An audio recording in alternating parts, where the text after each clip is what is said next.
여당.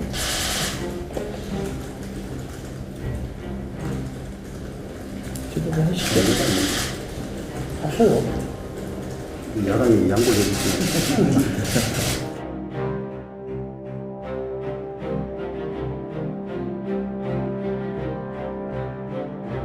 이분은 오히려 더 악화된다니까요. 예, 그러니까 어떤 분은 뭐 그렇죠. 차 피하려고 그랬더니 무슨 쓰레기 차가 왔다 이런 표현을 하시는 분 있지 않습니까? 특히 현장에서 직접 보고 듣고 집행했던 그런 LH 공사 사장으로서 충분한 역량을 갖고 있고 가장 전문적이다.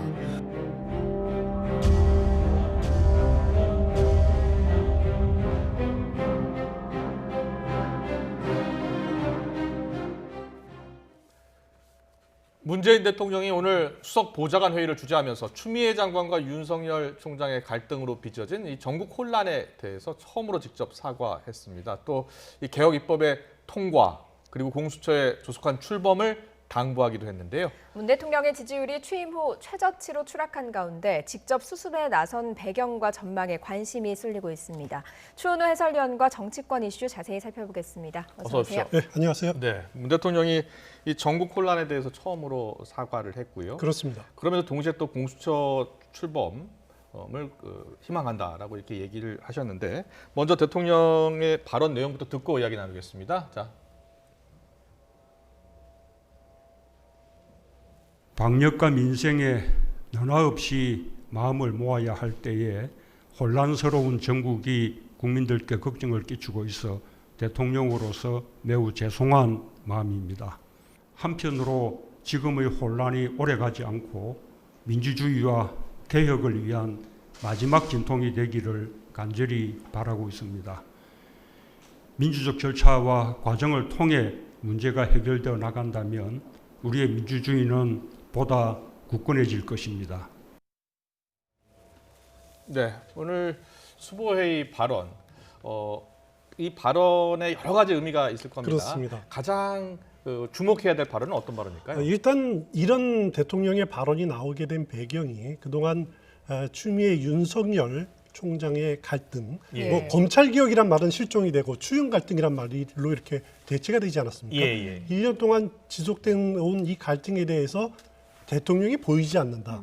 대통령 어디 갔느냐라고 하는 그런 지적들이 상당히 국민들한테 먹히고 있다. 예. 그래서 대통령의 지지도가 40% 밑으로 떨어지는 주요한 요인이 되지 않았습니까? 네네. 이런 그 비판에 대해서 대통령이 최초로 우회적이지만 혼란스러운 정국에 대해서 죄송한 마음이라는 말로 이제 간접적으로나마 사과의 뜻을 전달한다는 데서 하나의 의미가 있는 것 같고요. 예. 또 하나 다른 의미는 지금 혼란이 오래가지 않고 민주주의 개혁을 위한 마지막 진통. 예. 오래가지 않고 마지막 진통이라는 표현을 했습니다. 네. 지금 오래가지 않는다는 것은 이번 10일 날 윤석열 검찰총장에 대한 징계위원회가 지금 예고가 돼 있지 않습니까? 예. 거기서 빨리빨리 절차적 정당성과 공정성이 확보됐으니까 징계가 진행이 되고 예. 그러면은 대통령으로서 행동을 하겠다. 오래가지 않았으면 바란다라고 하는 그런 그 생각이 지금 담겨져 있는 것 같은데요. 하나 아쉬운 점은 저는 개인적으로 그렇습니다. 대통령이 이런 표현들을 청와대 참모들하고 회의에서 했습니다. 하지만은 어느 순간에 좀 시간이 지나서 예. 징계가 윤석열 총장에 대한 징계가 마무리되고 공수처가 출범이 되고 하면은 뭐 공수처장도 새로 임명해야 되고 새로운 검찰총장도 임명하는 그런 과정을 거쳐야 되지 않겠습니까? 예. 그러면은 대통령이 본인이 그 검찰 개혁이 본인이 추구하는 것이 어떤 거다. 그리고 일각에서 우려하듯이 공수처가 여당 편향에 여권 편향에 흐르지 않을 거다라고 하는 확신을 국민들한테 주고 설득해야 된다. 예. 국민들을 대상으로 청와대 회의가 아니라 직접 설명할 필요가 있다라는 것이 개인적인 생각이고요. 예. 그것이 대통령 담화 형식이 됐든 아니면 내년 초에 뭐 있을지 모르겠지만 신년 기자회견이 됐든 대통령이 직접 국민 앞에 나설 필요가 있다는 것이 개인적인 생각입니다. 예, 네네.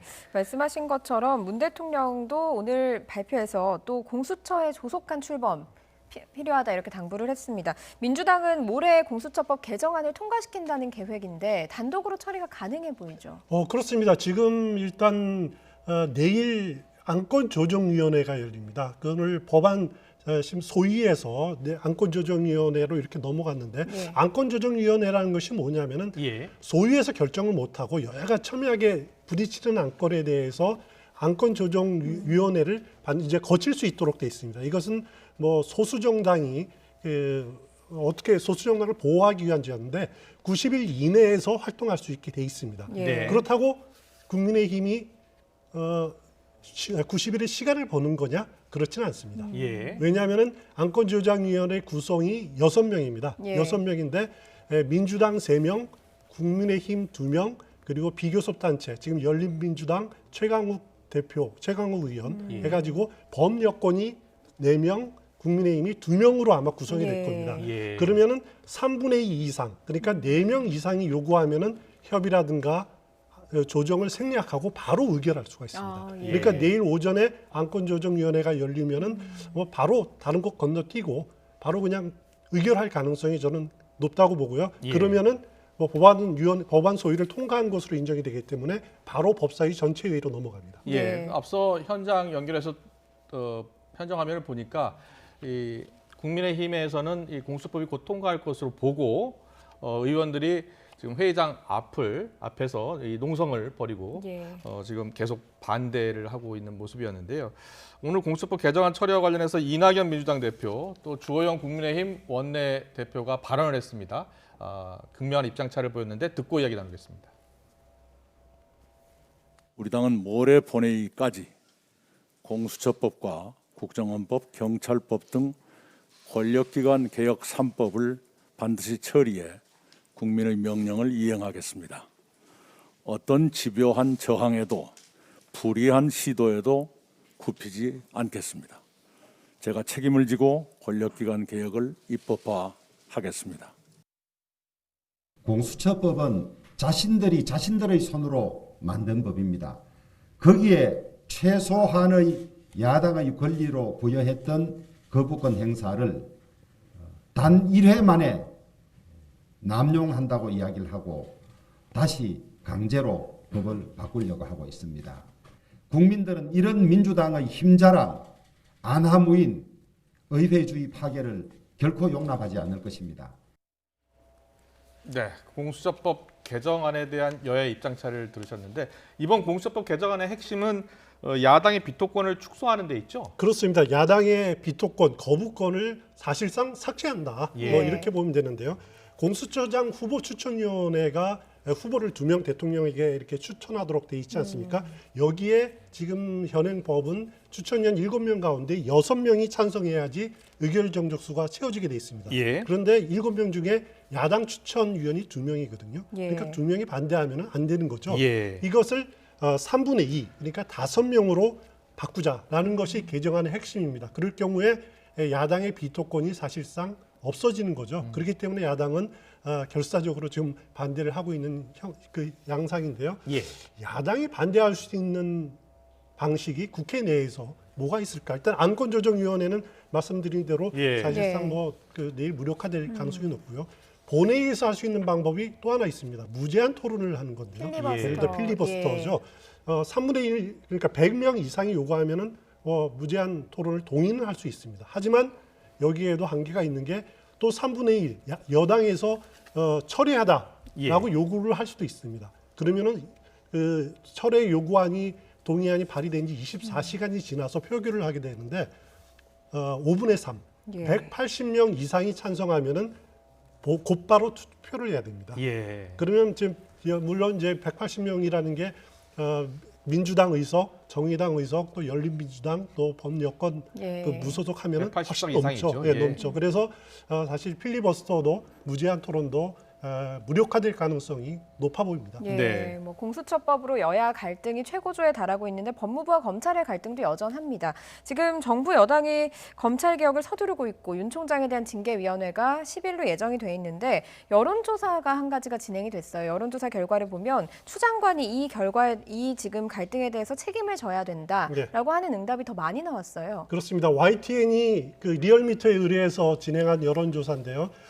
누가 사퇴해야 되는 것이 옳다고 보느냐? 추미애 장관이 사퇴해야 된다는 여론이 44%가 좀 넘었습니다. 예. 예. 윤석열 총장이 사퇴해야 된다는 한 30.8% 정도가 나왔고요. 동반 사퇴해야 된다. 12% 정도입니다. 추미애 장관이 사퇴해야 된다라는 의견은 충청권 그리고 PK 지역 뭐 하고 거의 전국에서 높고요. 예. 그다음에 윤석열 총장이 사퇴해야 된다는 의견은 호남 지역에서 좀 높은 곳으로 나타나고 있습니다. 그리고 보수 중도층의 경우에는 한 50% 정도가 추미애 장관만 사퇴해야 된다. 그리고 진보 성향의 응답자는 한 44% 정도가 윤석열 총장만 사퇴해야 된다라고 이렇게 또 극명한 입장 차이를 보이고 있습니다. 네, 뭐 여론조사는 이렇게 나왔습니다만은 윤 총장에 대한 징계위는 예정대로 10일 열립니다. 그렇습니다. 오전 10시 반이라고 법무부가 재확인을 했고요. 현재 윤석열 총장 측에서는 헌법소원도 제기했고 그때까지 효력 정지해달라 가처분 신청도 낸 상황입니다만 일단 예정대로 10일 날 열린다고 하면요. 중징계가 나올 가능성이 크다는 거죠. 일반적인 예측이 예. 중징계가 나오지 않을까라는 생각이 들고요. 예. 중징계라고 하면은 정직, 면직, 해임 세 가지 정도가 나오지 않을까라는 예상이 되는데 예. 만약에 정직이 나오더라도 그 1개월에서 1년 사이에 직을 정지를 하니까 사실상 업무를 할 수가 없는 거죠. 그럴 예. 경우 대통령이 해임할 교체할 그럴 논리가 서는 거죠. 그런데 이제 문 대통령 입장에서는 굉장히 좀 부담이 될 겁니다. 본인이 예. 임명한 검찰총장을 임기를 못 마치고 해임해야 되는 그런 양상을 취하게 되니까 부담이 굉장히 될 수밖에 없지만은 예. 또 여기에다가 대통령의 국정수행 지지도도 앞서 우리가 이제 40% 밑으로 떨어지는 조사들이 계속 나오고 예. 있는 상태에서 부담을 느낄 수밖에 없지만 그래도 제가 보기에는 문재인 대통령의 국정 운영의 스타일을 보면은 예. 법과 원칙대로 가지 않을까. 아무런 큰 부담이 있어도 절차적 공정성과 예. 그 정당성이 확보됐다고 하면은 좀 절차대로 갈 가능성이 저는 높다고 개인적으로 예. 생각합니다. 예. 징계위원회가 열리기 전에 여러 가지 변수가 있어 보이긴 하는데요. 사실 오늘 판사들이 사법부 현안을 논의하는 자리긴 하지만 법관 대표회의에서 이 재판부 사찰 의혹에 대한 안건을 상정하고 지금 논의를 하고 있습니다. 그렇습니다. 이 재판부 사찰에 어떻게 보면 당사자들이 법관들인데 이 법관들이 어떤 의견을 내느냐에 따라서 징계위원회에 영향을 미칠 가능성도 있을까요? 오늘 그 전국 법관 대표회의가 열리고 있는데 여기서 회의 중에 이 판사 사찰 의혹에 대해서 이제 정식 안건으로 상정이 돼서 지금 논의가 되고 있을 겁니다. 예. 예. 이게 이제 뭐 어떤 결론이 날지 토론 내용이 뭘지 아니면은 뭐 결의문 형식으로 나올지 아니면은 뭐 그건 전혀 지금 그 외부 토의 내용이 외부로 나온 것은 없기 때문에 예.